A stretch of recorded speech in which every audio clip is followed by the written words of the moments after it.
जय माता दी दोस्तों। आज नवरात्रि का 5वां दिन है और 5वें दिन माँ स्कंद माता की पूजा उपासना की जाती है। माँ स्कंद माता अपने भक्तों की सभी कामनाएं पूर्ण करती हैं। जिनको संतान ना हो रही हो, जिनको संतान प्राप्ति में कठिनाई अनुभव हो रही हो, उनकी झोलियां भरती हैं। इसलिए आज के दिन माँ की पूजा उपासना करने से सभी की मन की इच्छाएं पूर्ण होती हैं। तो दोस्तों, आज की इस वीडियो में मैं आपको 5वें दिन के उपलक्ष्य में दुर्गा सप्तशती का 7वां और 8वां अध्याय श्रवण करवाने जा रही हूँ। तो चलिए वीडियो शुरू करते हैं। अगर आपको हमारी वीडियो अच्छी लगी हो तो लाइक, शेयर और सब्सक्राइब करना ना भूलें। आज के 7वां अध्याय शुरू करने से पहले हम माँ का ध्यान करते हैं। मैं मातंगी देवी का ध्यान करती हूँ। वे रत्न में सिंहासन पर बैठकर पढ़ते हुए तोते का मधुर शब्द सुन रही हैं। उनके शरीर का वर्ण श्याम है। वे अपना एक पैर कमर पर रखे हुए हैं और मस्तक पर अर्ध चंदन धारण करती हैं तथा गले में पुष्पों की माला धारण किए हुए वीणा बजाती हैं। उनके अंग में कसी हुई चोली शोभा पा रही है। वे लाल रंग की साड़ी पहने तथा हाथ में शंख में पात्र लिए हुए हैं। उनके वदन पर मधु का हल्का हल्का प्रभाव जान पड़ता है और ललाट में बेंदी शोभा दे रही है। ऋषि कहते हैं कि शुंभ की आज्ञा पाकर वे चंड और मुंड आदि दैत्य चित्रांगनी सेना के साथ अस्त्र शस्त्रों से सुसज्जित होकर चल दिए। फिर गिरिराज हिमालय के स्वर्ण में ऊंचे शिखर पर पहुंचकर उन्होंने सिंह पर बैठी देवी को देखा। वे मंद मंद मुस्कुरा रही थी। उन्हें देखकर दैत्य लोग तत्परता से पकड़ने का योग करने लगे। किसी ने धनुष तान लिया, किसी ने तलवार संभाली और कुछ लोग देवी के पास आकर खड़े हो गए। तब अंबिका ने उन शत्रुओं के प्रति बड़ा ही क्रोध किया। उस समय क्रोध के कारण उनका मुख काला पड़ गया, ललाट में बोहें टेढ़ी हो गई और वहां से तुरंत ही विकराल मुखी काली प्रकट हुई, जो तलवार और पाश लिए हुई थी। वे विचित्र खटवांग धारण किए और चीते के चर्म की साड़ी पहने नर मुंडों की माला से विभूषित थी। उनके शरीर का मांस सूख गया था, केवल हड्डियों का ढांचा था, जिससे वे की अत्यंत ही भयंकर जान पड़ती थी। उनका मुख बहुत विशाल था, जीभ लपलपाने के कारण और भी ज्यादा डरावनी प्रतीत होती थी। उनकी आंखें भीतर को धसी हुई और कुछ लाल थी। वे अपनी भयंकर गर्जना से संपूर्ण दिशाओं को गुंजा रही थी। बड़े बड़े दैत्यों का वध करती हुई वे कालिका देवी बड़े ही वेग से दैत्यों की उस सेना पर टूट पड़ी और उन सबको भक्षण करने लगी। वे अंकुशधारी महावतों, योद्धाओं और घंटा सहित कितने ही हाथियों को एक ही हाथ से पकड़कर मुंह में डाल लेती थी। इसी प्रकार घोड़े, रथ और सारथी के साथ रथी सैनिकों को मुंह में डालकर वे बड़े ही भयानक रूप से चबा भी डालती थी। किसी के बाल पकड़ लेती, किसी का गला दबा देती, किसी को पैरों से कुचल डालती तो किसी को छाती के धक्के से गिराकर मार डालती थी। वे असुरों के छोड़े हुए बड़े बड़े अस्त्र शस्त्र मुंह से पकड़ लेती और रोष में भरकर उनको दांतों से पीस डालती थी। काली ने बलवान एवं दुरात्मा दैत्यों की वे सारी सेना रौंद डाली, खा डाली और कितनों को ही मार भगाया। कोई तलवार के घाट उतारे गए, कोई खटवांग से पीटे गए और कितने ही असुर दांतों के अगर भाग से कुचले जाकर मृत्यु को प्राप्त हुए। इस प्रकार देवी ने असुरों की उस सारी सेना को क्षण भर में ही मार गिराया। ये देख चंड उन अत्यंत ही भयानक काली देवी की ओर दौड़ा तथा महादैत्य मुंड ने भी अत्यंत ही भयंकर बाणों की वर्षा से तथा हजारों बार चलाए हुए चक्रों से उन भयानक नेत्रों वाली देवी को आच्छादित कर दिया। वे नेको चक्कर देवी के मुख में समाते हुए ऐसे जान पड़े मानो सूर्य के बतेरे मंडल बादलों के उदर में प्रवेश कर रहे। तब भयंकर गर्जना करने वाली काली ने अत्यंत ही रोष में भरकर विकट अट्टहास किया। उस समय उनके विकराल बदन के भीतर कठिनता से देखे जा सकने वाले दांतों के प्रभाव से वे अत्यंत ही उज्जवल दिखाई देती थी। देवी ने बहुत ही बड़ी तलवार हाथ में लेकर हम का उच्चारण करके चंड पर धावा किया और उसके केश पकड़कर उसी तलवार से उसका मस्तक काट डाला। चंड को मारा गया देखकर मुंड भी देवी की ओर दौड़ा। तब देवी ने रोष में भरकर उसे भी तलवार से घायल करके धरती पर सुला दिया।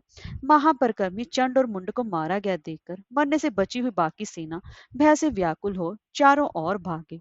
तदनंतर काली ने चंड और मुंड का मस्तक हाथ में ले चंडिका के पास जाकर प्रचंड अट्टहास करते हुए कहा कि देवी, मैंने चंड और मुंड नामक इन दो महापशुओं को तुम्हें भेंट किया है। अब युद्ध जग में तुम शुंभ और निशुंभ का स्वयं ही वध करना। ऋषि कहते हैं वहां लाए हुए उन चंड मुंड नामक महादैत्यों को देखकर उस कल्याण में चंडी ने काली से मधुर वाणी में कहा, देवी, तुम चंड और मुंड को मेरे पास लेकर आई हो, इसलिए संसार में चामुंडा के नाम से तुम्हारी ख्याति होगी। अब मैं आपको आगे 8वां अध्याय श्रवण करवा रही हूँ।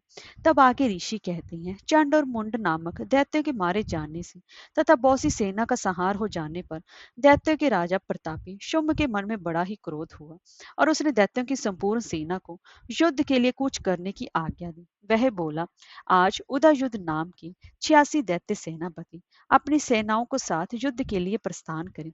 कंबू नाम वाले दैत्यों के 84 सेना नायक अपनी वाहिनी से घिरे हुए यात्रा करें। 50 कोट वीरे कुल के और 100 धूमर कुल के असुर सेनापति मेरी आज्ञा से सेना सहित कूच करें। और भयानक शासन करने वाला असुरराज शुंभ इस प्रकार आज्ञा दी।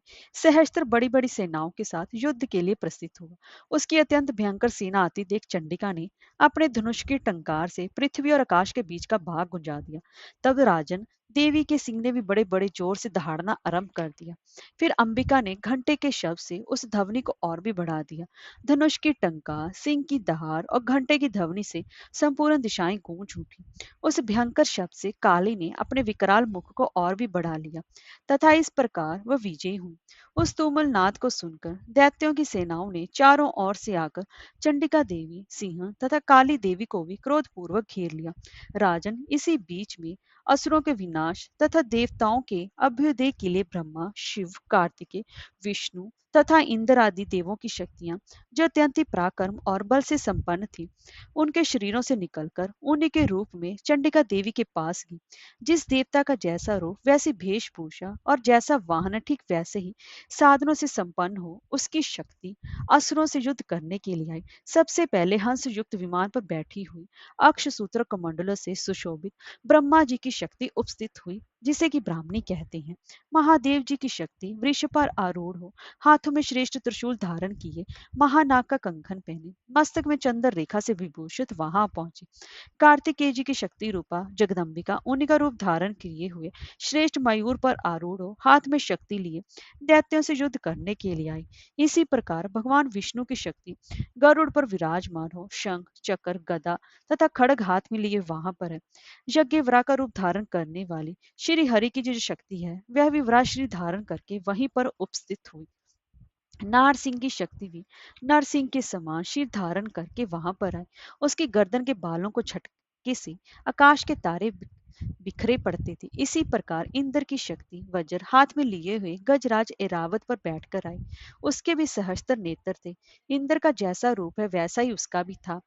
तभी देवी शक्तियों से घिरे हुए महादेव जी ने चंडिका से कहा, मेरी प्रसन्नता के लिए तुम शीघ्र ही इन असुरों का संहार करो। तब देवी के शरीर से अत्यंत ही भयानक और परम उग्र चंडिका शक्ति प्रकट हुई, जो सैकड़ों गीदड़ियों की भांति आवाज करने वाली थी। उस अपराजिता देवी ने धूमिल जटा वाले महादेव जी से कहा कि भगवान, आप शुंभ निशुंभ के पास दूत बनकर जाइए और उन अत्यंत गर्वीले दानव शुंभ और निशुंभ से कहिए कि साथ ही उनके अतिरिक्त जो भी दानव युद्ध के लिए वहां उपस्थित हो उनको भी संदेश दीजिए। दैत्यो, यदि तुम जीवित रहना चाहते हो तो पताल को लौट जाओ, इंद्र को त्रिलोकी का राज्य मिल जाए और देवता यज्ञ भाग का उपभोग करें। यदि बल के घमंड में आकर तुम युद्ध की अभिलाषा रखते हो तो आओ, मेरी शिवाएं यानी कि योगिनियां तुम्हारे कच्चे मांस से तृप्त हो। चूंकि उस देवी ने भगवान शिव को दूत के कार्य में नियुक्त किया था, इसलिए वह श्रुति के नाम से संसार में विख्यात हुई। वे महादैत्य भी भगवान शिव के मुंह से देवी के वचन सुनकर क्रोध में भर गए और जहां कात्यायनी विराजमान थी उस और बढ़े। तदनंतर वे दैत्य अमर्ष में भरकर पहले ही देवी के ऊपर बाण, शक्ति और इष्टि आदि अस्त्रों की वृष्टि करने लगे। तब देवी ने भी खेल खेल में ही धनुष की टंकार की और उससे छेड़े बड़े बड़े बाणों द्वारा दैत्यों के चलाए हुए बाण, शूल, शक्ति और फरसों को काट डाला। फिर काली उनके आगे होकर शत्रुओं को शूल से प्रहार से वदीर्ण करने लगी और खटवांग से उनका कचूमर निकालती हुई रणभूमि में विचरने लगी। ब्राह्मणी भी जिस जिस ओर दौड़ती उस ओर अपने कमंडलों का जल छिड़कर शत्रुओं के ओज और पराक्रम को नष्ट कर देती थी। महेश्वरी ने त्रिशूल से तथा वैष्णवी ने चक्कर से अत्यंत क्रोध में भरी हुई कुमार कार्तिकेय की शक्ति ने शक्ति से दैत्यों का संहार आरंभ कर दिया। इंद्र शक्ति के वज्र प्रहार से सैकड़ों दैत्य दानव रक्त की धारा बहाते हुए पृथ्वी पर सो गए। वराही शक्ति ने कितनों को अपनी थुथुन की मार से नष्ट किया, दाढ़ों के अगर भाग से कितनों की छाती छेद डाली तथा कितने ही दैत्य उसके चक्कर की चोट से वदीन होकर गिर पड़े। नारसिंह सिंही भी दूसरे दूसरे महादैत्यों को अपने नखों से वदीन करके खाती और सिंहनाद से दिशाओं व आकाश को गुंजाती हुई युद्ध क्षेत्र में विचरने लगी। कितने ही असुर शिव दूती के प्रचंड अट्टहास से अत्यंत ही भयभीत हो पृथ्वी पर गिर पड़े और गिरने पर उन्हें शिव दूती ने उस समय अपना ग्रास बना लिया। इस प्रकार क्रोध में भरे हुए नाना प्रकार के उपायों से बड़े बड़े असुरों का मर्दन करते देख दैत्य सैनिक भाग खड़े हुए। दैत्यों को युद्ध से देखते हुए रक्तबीज नामक महादैत्य क्रोध में भरकर युद्ध करने के लिए आया। उसके शरीर से जब रक्त की बूंद पृथ्वी पर गिरती उसी के समान शक्तिशाली एक दूसरा महादैत्य पृथ्वी पर पैदा हो जाता। महासुर रक्तबीज हाथ में गदा लेकर इंद्र शक्ति के साथ युद्ध करने लगा। तब इंद्री ने अपने वज्र से रक्तबीज को मारा। वज्र से घायल होने पर उसके शरीर से बहुत सा रक्त छूने लगा और उससे उसी के समान रूप तथा पराक्रम वाले योद्धा उत्पन्न होने लगे। उसके शरीर से रक्त की जितनी बूंदें गिरी उतने ही पुरुष उत्पन्न हो गए। वे सब रक्त बीज के समान ही वीरवान बलवान तथा पराक्रमी थे। वे रक्त से उत्पन्न होने वाले पुरुष भी अत्यंत ही भयंकर अस्त्र शस्त्रों का प्रहार करते हुए वहां मात्र गणों के साथ घोर युद्ध करने लगे। पुनः वज्र के प्रहार से जब उसका मस्तक घायल हुआ तब रक्त बहने लगा और उससे हजारों पुरुष उत्पन्न हो गए। तब वैष्णवी ने युद्ध में रक्त बीज पर चक्र का प्रहार किया। इंद्री ने उस महादैत्य सेनापति को गदा से चोट पहुंचाई। वैष्णवी के चक्र से घायल होने पर उसके शरीर से जो रक्त बहा और उससे जो उसी के बराबर आकार वाले सहस्त्रों महादैत्य प्रकट हुए उनके द्वारा संपूर्ण जगत व्याप्त हो गया। कौमारी ने शक्ति से, वराही ने खड़ग से और महेश्वरी ने त्रिशूल से महादैत्य रक्त बीज को घायल किया। क्रोध में भरे हुए इस महादैत्य रक्त बीज ने भी गदा से सभी शक्तियों पर प्रहार किया। शक्ति और शूल आदि से अनेक बार घायल होने पर जो उसके शरीर से रक्त की धारा पृथ्वी पर गिरी उससे भी निश्चय ही सैकड़ों असुर उत्पन्न हुए। इस प्रकार उस महादैत्य के रक्त से प्रकट हुए असुरों द्वारा संपूर्ण जगत व्याप्त हो गया। इससे उन देवताओं को बड़ा भय हुआ। देवताओं को उदास देख चंडिका ने काली से शीघ्रता पूर्वक कहा, चामुंडे तुम अपना मुख और भी फैलाओ तथा मेरे शस्त्रपात से गिरने वाले रक्त बिंदुओं और उनसे उत्पन्न होने वाले महादैत्यों को तुम अपने सुतावले मुख से खा जाओ। इस प्रकार रक्त से उत्पन्न होने वाले महादैत्यों का भक्षण करती हुई तुम रण में विचरती रहो। ऐसा करने से उस दैत्य का सारा रक्त क्षीण हो जाने पर वह स्वयं भी नष्ट हो जाएगा। उन भयंकर दैत्यों को जब तुम खा जाओगी तब दूसरे नए दैत्य उत्पन्न नहीं हो सकेंगे। काली से यूं कहकर चंडिका देवी ने शूल से रक्त बीज को मारा और काली ने अपने मुख में उसका रक्त ले लिया। तब उसने वहां चंडिका पर गदा से प्रहार किया किंतु उस गदापात ने देवी को तनिक भी वेदना नहीं पहुंचाई। रक्त बीज के घायल शरीर से बहुत सा रक्त गिरा किंतु ज्यों ही वह गिरा त्यों ही चामुंडा ने उसे अपने मुख में ले लिया। रक्त गिरने से काली के मुख में जो महादैत्य उत्पन्न हुए उन्हें भी वह चट कर गई और उसने रक्त बीज का रथ भी पी लिया।